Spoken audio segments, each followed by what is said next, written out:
Welcome back to the Clown Show. So, I wanted to talk about something that comes up quite often when you are doing iRacing. You will not have to spend very much time doing online racing before you hear the term netcode. As in, that was a netcode, or that was a netcode incident. What the heck does that mean? Jeez. Well, let's first back up just a second. So, iRacing is pretty complex and pretty remarkable, if I'm honest. It's basically a bunch of people connecting to a sim on their own computers. And at the same time, a bunch of other people, up to 63 or 62, I guess is the max, are doing the same thing in any given race and submitting all of the data, the inputs, the steering inputs, the accelerator, the brake, shifting, all of that stuff at the same time and sending it up to the iRacing servers. And so Netcode is essentially that data that's being sent up to iRacing. It's all of those inputs that you're delivering as a driver and all of the inputs that all the other drivers are sending to iRacing. And then iRacing uses what's called prediction code. Essentially what this does is it draws a box around your car, and based on your inputs at any given point in time, it has to predict where you're going to be relative to the other drivers on the track. Why is that important? Well, if you're taking a whole bunch of inputs, you have to take into account a whole bunch of variables, because as the cars are interplaying for space and trying to get around the track, there's a whole lot of stuff that the system really has to guess about, because it can't definitively know that as I'm entering a corner that I'm going to be in the spot that it's predicting I am, because something could happen. I could let off the accelerator unexpectedly, or I could brake unexpectedly. Any number of things can happen to where that box gets skewed somehow. So the prediction of where I am isn't actually a match of where I am in my version of the sim. So what happens in that particular set of circumstances is that you could have a set of cars that in the replay don't actually look like they touch, but one car could send another one into a spin and cause an accident, and you get the hit points and all that kind of stuff from the incident that count against you.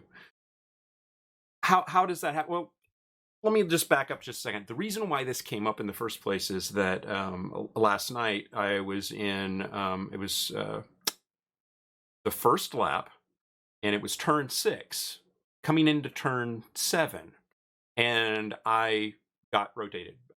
Somebody hit me from the rear. Now, I could have gotten really irate and upset and angry and all that sort of stuff, but I've taken to doing a little bit of work to review the incident in the replay after the race rather than get upset in the race. And the reason why is because what I thought happened from my perspective in the driver's seat at the moment didn't actually happen the way I thought it did. I thought the guy got into me and turned me around, and for an instant that upset me, but I kind of went on, drove my race.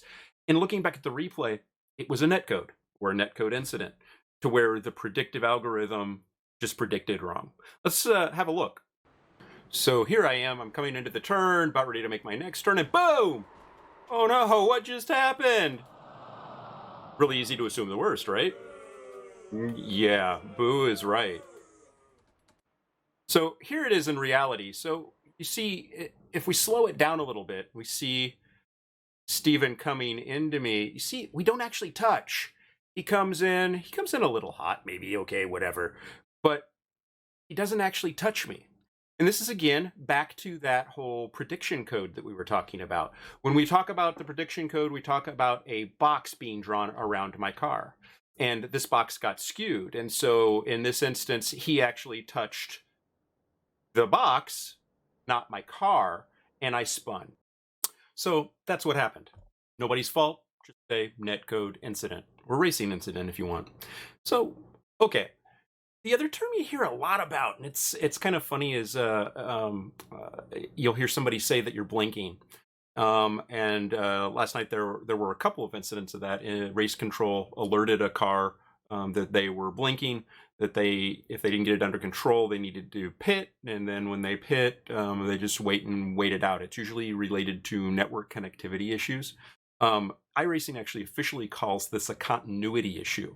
In fact, if you go into race results and you click on the red laps for your laps, you can see each lap, and occasionally you will see a notation there that says continuity. That's exactly what it's talking about. It's talking about your blinking. So your network connection to iRacing has dropped below a point where it's reliably receiving the netcode for where your car is.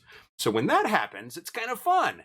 You get all sorts of really interesting things that can happen, including the car looking like it, well, let's have a look. So here you can see I'm following Nicholas in car number 22, and whoa, what happened? Does this car have the hiccups? What's going on here? That's really weird. It did it again. Indigestion. I don't know. Let's follow along. Oh my goodness, it's got a jumping problem. And as I round into turn 5 here, you'll see he jumps up, jumps back down right in front of me, and even made a little crunchy noise.